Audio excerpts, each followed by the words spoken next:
Hello दोस्तों, सबसे पहले आप सभी को मेरा सादर प्रणाम। जय देवभूमि उत्तराखंड, जय हिंद, वंदे मातरम। और आप सभी को होली के रंग बिरंगे इंद्रधनुषी पावन पर्व की अग्रिम शुभकामनाएं। आशा करती हूँ कि आप सभी लोग स्वस्थ होंगे, मस्त होंगे और अपने जीवन में अपने परिवार के साथ व्यस्त होंगे। तो दोस्तों, मैं भी ठीक हूँ, जैसी हूँ आप ही के सामने हूँ। ठीक तो कहाँ हूँ, लेकिन चलिए, काम चल रहा है जब तक चलती का नाम गाड़ी। और मौसम की बात की जाए तो ग्रीष्म ऋतु का बसंत ऋतु के साथ साथ ग्रीष्म ऋतु का शुभागमन भी धीरे धीरे होने लग गया है। धीरे धीरे गर्मी का एहसास हो ही रहा है। खैर, मैं आप लोग सोच रहे होंगे कि बोल दी गर्मी आने आ रही है और स्वेटर पहना हुआ है, लेकिन दोस्तों मेरे लिए ये मजबूरी ही समझ लो या मैंडेटरी ये समझ लो, क्योंकि मुझे पहननी ही पड़ती है। मार्च लास्ट तक, क्या अप्रैल फर्स्ट तक थोड़ा बहुत मुझे इतने कपड़े पहनने ही पड़ते हैं। तो आप लोग बताइएगा, आप लोगों के गांव से में कैसा कैसा है मौसम। तो दोस्तों, बहुत दिनों के बाद आज मैं लेके आई हूँ आप सभी के सामने एक अपने मन की भावों को एक चंद काव्य पंक्तियों के रूप में उतार के आप सभी के सम्मुख वीडियो बनाने के लिए तो बहुत कुछ है। आसपास के वातावरण में हो, हमारे देवभूमि उत्तराखंड से लेके हो, जन्मभूमि से लेके हो, देश में हो, उत्तराखंड की राजधानी में हो, देश की राजधानी में हो, देश में हो या विदेश में हो, बहुत कुछ है लिखने के लिए, बोलने के लिए, बनाने के लिए, वीडियो बनाने के लिए। लेकिन स्वास्थ्य समस्या के चलते मैं कुछ कर नहीं पा रही हूँ, क्योंकि कभी कभी स्वास्थ्य ऐसा हो जाता है कि मुझे बिल्कुल ये जो इलेक्ट्रॉनिक डिवाइसेज होते हैं, मोबाइल वगैरह, वो सारे किनारे करके मैं सिर्फ और सिर्फ लेटी रहती हूँ, किसी से बात तक भी नहीं कर पाती हूँ। तो जैसा आप सभी को पता है क्या क्या चल रहा है देश में, विदेश में, घर में, घर से बाहर।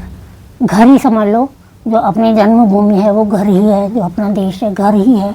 हम सबका वासुदेव कुटुंबकम, पूरी पृथ्वी, पूरी धरा एक घर है। तो क्या क्या चल रहा है घर में आप सबको पता है। और जिस विषय पे मैं आज अपनी कविता लेके आई हूँ, अपने विचारों को, जो मन में एक जिज्ञासा है, कौतूहल है, उसे जानने की कि मतलब कहीं से तो ये हो रहा है कि क्या है ये, मतलब ये है क्या, और कहीं से हो रहा है मतलब कुछ नहीं।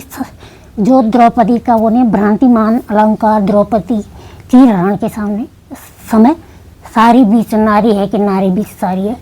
साड़ी की लंबाई इतनी बढ़ा दी थी भगवान कृष्ण की, पता ही नहीं चल रहा था कि साड़ी के बीच में नारी है कि नारी के बीच में साड़ी है। तो वही हो रहा है, मन में एक जिज्ञासा है, एक कौतूहल है, तो जिसे मैं चंद काव्य पंक्तियों के रूप में आप सभी के सम्मुख उतार के लाई हूँ।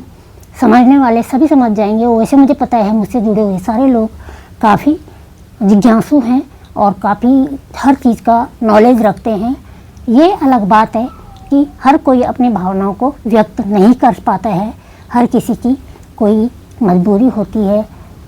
कभी परिवार में मतभेद होते हैं, परिवार के अलग अलग सदस्य होते हैं, एक बोलता है एक सही है, वो दूसरा बोलता है वो गलत है। तो कोई इसलिए नहीं बोलता।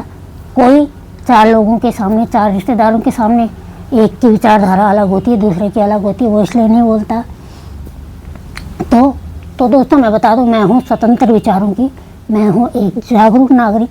भले ही मैं स्वास्थ्य से कमज़ोर हूँ, शरीर से कमज़ोर हूँ, लेकिन मैं हूँ एक जीवित और जागरूक नागरिक। तो मुझे जहाँ पे लगता है मुझे बोलना चाहिए तो मैं बोल देती हूँ। उसका परिणाम क्या होगा ये मैं भी नहीं जानती हूँ, तो मैं बोलना ही उचित समझती हूँ, चुप रहने के बजाय, अंदर अंदर घुटने के बजाय। क्योंकि मैं हूँ एंजाइटी की पेशेंट, और जब तक मैंने थोड़ा बहुत बोला नहीं, जो मन में घूम रहा है मुझे वो अंदर अंदर थोड़ा बहुत दुखता रहता है, तो मैं बोल ही देती हूँ, और चाहे जो भी हो, ठीक है। बोलना तो हर कोई चाहता है, समझता हर कोई है, हर कोई बोलना चाहता है, लेकिन वही मैं बोल रही हूँ कि किसी की कोई मजबूरी। और दोस्तों मैं सबसे पहले बता दूँ कि कोई भी इस चीज़ को राजनीति से ना जोड़े।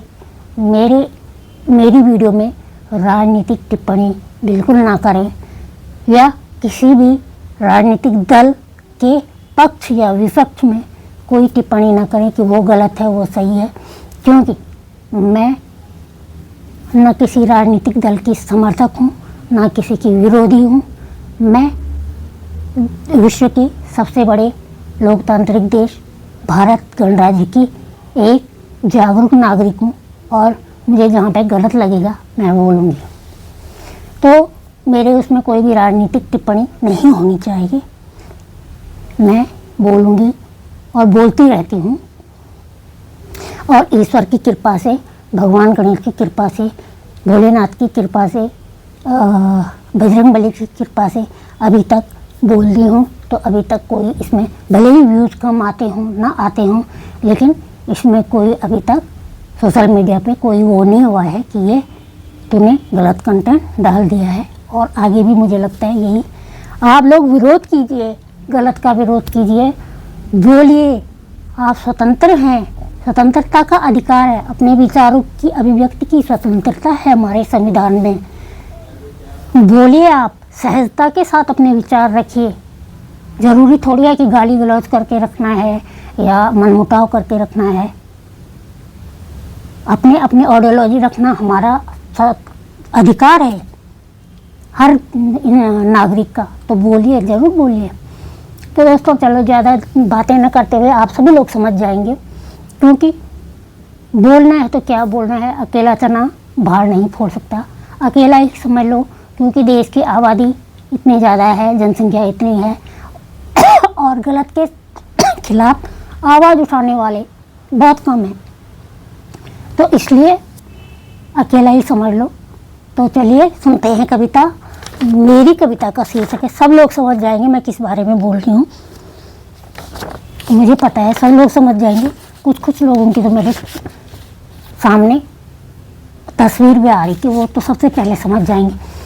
तो और दोस्तों आप लोग जो मेरी लाइव में जुड़ते हैं, इतना सहयोग करते हैं, आप लोग मेरी स्वास्थ्य समस्या को समझते हैं, तो आप लोगों के लिए बहुत बहुत धन्यवाद। और अच्छे लोग जुड़ते हैं, भले ही ज़्यादा न जुड़ते हों, कम जुड़ते हैं, और इतने अच्छे जुड़ते हैं जिनके अंदर संवेदनशीलता है, जिनके अंदर मानवता है, जो मेरी स्वास्थ्य समस्या को समझते हैं, और वो मुझे बोलते हैं कि दीदी आप आराम करो, आप फ़ोन को लाइव पे लगा दो, हम सपोर्ट कर रहे हैं। तो आप सभी का बहुत बहुत धन्यवाद।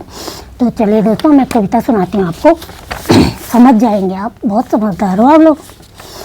तो मेरी कविता का शीर्षक है मन का कौतूहल। ठीक है,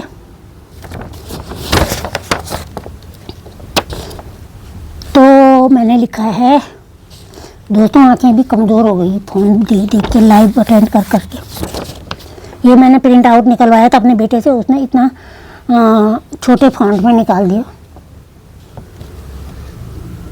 निर्जीव होकर भी ये कागज़ों का संग्रह बहुत कुछ बता रहा है। समझ गए होंगे आप कौन सा संग्रह। सॉरी दोस्तों, निर्जीव होकर भी ये कागज़ों का संग्रह बहुत कुछ बता रहा है। मस्तिष्क की सोच को चीख चीख कर सब कुछ जता रहा है। मस्तिष्क की सोच को चीख चीख कर सब कुछ जता रहा है। अद्भुत उद्बोधन के लिए अमेरिका को विवेकानंद जी ने भी चुना था। अद्भुत उद्बोधन के लिए अमेरिका को विवेकानंद जी ने भी चुना था। भाषा, संस्कृति, धर्म और धरोहर बचाने का सपना यहाँ बुना था। सॉरी दोस्तों, मेरे गले में खराश हो गई, पता नहीं कौन दे रहा मुझे गाली। भाषा, संस्कृति, धर्म और धरोहर बचाने का सपना यहाँ बुना था। आप लोगों को पता होगा कि स्वामी विवेकानंद एक युवा सोच वाले नेता थे, जो धर्म और विज्ञान को एक साथ जोड़े रखने का सपना था जिनका, और युवाओं को प्रेरित करते थे। वो युवाओं के प्रेरणा स्रोत हैं, इसलिए उनका जन्मदिन युवा दिवस के रूप में मनाया जाता है। और उन्होंने संयुक्त राज्य अमेरिका में सबसे पहले वहाँ पे अपने मातृभाषा हिंदी में सभा को संबोधित किया था स्वामी विवेकानंद जी ने। और जैसे रामकृष्ण मिशन की स्थापना की थी, मतलब सामाजिक बुराइयों को ख़त्म करने के लिए, तो यही है। तो आप सभी को पता है कि मैं किस बारे में बात कर रही हूँ। अब अमेरिका का नाम भी इसमें है ही कविता में। तो अद्भुत उद्बोधन के लिए भी अमेरिका को विवेकानंद जी ने भी चुना था। भाषा, संस्कृति, धर्म और धरोहर बचाने का सपना बुना था। उनका उद्देश्य था समृद्धि को धर्म से जोड़ने का। उनका उद्देश्य था समृद्धि को धर्म से जोड़ने का, और सपना था उनका धन को धर्म से जोड़ने का। धर्म के बिना धन बेकार है। विदेश को चुना था उन्होंने स्वदेश से सिखाने के लिए। विदेश को चुना था उन्होंने अमेरिका को, संयुक्त राष्ट्र को स्वदेश से सिखाने के लिए चुना था उन्होंने ही स्वदेश को धर्म को विज्ञान से मिलाने के लिए। चुना था उन्होंने ही स्वदेश को धर्म को विज्ञान से मिलाने के लिए। समुद्र लांघ कर गई थी आनंदी गोपाल भी अंधविश्वास को तोड़ने के लिए। समुद्र लांघ कर गई थी आनंदी गोपाल भी अंधविश्वास को तोड़ने के लिए। चुना था उन्होंने भी रास्ता शिक्षा को मानवता से जोड़ने के लिए। आनंदी गोपाल का आपने नाम सुना होगा। वो हमारे देश की प्रथम महिला चिकित्सक बनी। उनका जो विवाह था वो 9 साल की उम्र में अपने से 20 साल बड़े युवक से हो गया था, और 14 साल की उम्र में वो पहली बार माँ बनी थी। और जो उनका बच्चा हुआ था तो वो उन्होंने 10वें दिन खो दिया था जन्म के। तो उसके बाद उनके मन में था कि मैं एक डॉक्टर बनूंगी, एक दिन मैं एक चिकित्सक बनूंगी और ऐसे बच्चों का इलाज करूंगी जो बिना इलाज के मर रहे हैं, और ऐसी माँओं का इलाज करूंगी जो बिना जो मतलब ऐसी कुरीतियों को ख़त्म करूंगी। तो वो समुद्री यात्रा से अमेरिका में चली गई थी, सारे अंधविश्वासों की कड़ियाँ तोड़ के, जबकि बेटियों की शिक्षा को एक मतलब प्रतिबंध था जब, तो वो डॉक्टर बनने चली गई थी और वहाँ पे वो डॉक्टर भी बनी थी। लेकिन जब वो अमेरिका में रही तो अमेरिका के जो वातावरण का, वहाँ की जलवायु क्लाइमेट का और वहाँ के खान पान का जो असर था, जो प्रभाव था, वो उनका शरीर सहन नहीं कर पाया। इससे उनके शरीर में काफ़ी बदलाव आए और 22 वर्ष की उम्र में उनका स्वर्गवास हो गया था। तो उन्हीं के बारे में लिखा हुआ है। भले ही वो जिस लक्ष्य से गई थी वो लक्ष्य वो पूरा नहीं कर पाई, क्योंकि 22 वर्ष की उम्र में वो दुनिया से चली गई थी, लेकिन वो सारी मान मर्यादा सामाजिक बेड़ियों को तोड़ के समुद्री यात्रा से अमेरिका गई थी। तो उन्हीं के बारे में है। समुद्र लांघ कर गई थी आनंदी गोपाल भी अंधविश्वास को तोड़ने के लिए। चुना था उन्होंने भी रास्ता शिक्षा को मानवता से जोड़ने के लिए। भली भांति जानते थे कि कौन? विवेकानंद जी भली भांति जानते थे कि धर्म को धर्म से जोड़ना जरूरी है। विवेकानंद जी भली भांति जानते थे कि धन को धर्म से जोड़ना जरूरी है और धर्म को अंधविश्वास से तोड़ना भी जरूरी है। और धर्म को अंधविश्वास से तोड़ना भी जरूरी है। वे जानते थे कि अधर्मी होते हैं धर्म के ठेकेदार भी। वे जानते थे विवेकानंद कि अधर्मी होते हैं धर्म के ठेकेदार भी। कलयुग में कातिल बन जाते हैं पहरेदार भी। कलयुग में कातिल बन जाते हैं पहरेदार भी। जो दिख रहा आज सामने वो वर्षों से होता आ रहा है। जो दिख रहा आज सामने वो वर्षों से होता आ रहा है। मनुष्य सिर्फ देह से मानव है, सोच से दानव होता जा रहा है।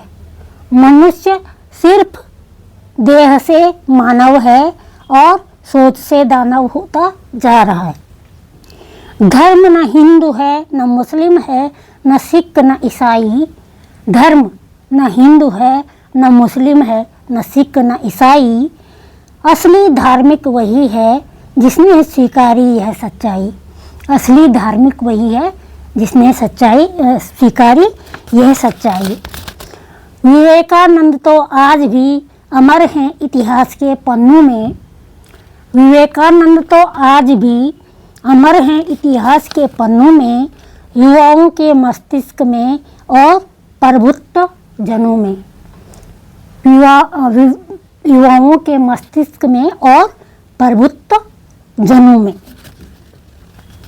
मचा देती है कौतूहल मस्तिष्क में इन कागजों की सच्चाई। मचा देती है कौतूहल मस्तिष्क में इन कागजों की सच्चाई। सारी बीच नारी है, सारी बीच नारी है कि नारी बीच सारी। यह बात समझ अभी भी नहीं आई। जानता हर एक शख्स कि क्या उचित क्या अनुचित है। जानता हर एक शख्स कि क्या उचित क्या अनुचित है, परंतु निशब्द और निरुत्तर है क्योंकि अंतर्मन से चिंतित है। चिंतित है अंतर्मन से कि कहीं हमारे साथ कुछ गलत ना हो जाए, देशद्रोह का केस न लग जाए, अंदर ना हो जाए, नौकरी न चले जाए, बच्चों पे कुछ और ना हो जाए, तो इसलिए कोई कुछ बोलता नहीं। तो दोस्तों ये थी मेरी मतलब गागर में सागर ही समझ लो। मैंने सोचा वीडियो के रूप में वैसे बोलूँगी तो फिर वही हो जाता है, कुछ आ जाते हैं लोग अपनी राय देने के लिए, तो मैंने काव्य रूप में ही आप लोगों के सम्मुख प्रस्तुत करना इसे उचित समझा। तो आप लोगों को कैसे लगे मेरे विचार और आप लोगों का क्या कहना है, क्या सोचना है। मुझे तो पता है कौन क्या सोचता है, सब लोग अपने अपने विचार रख रहे हैं, जैसे लाइव स्ट्रीम में उसमें सभी को पता है कि गलत है। लेकिन तो आज के लिए इतना ही।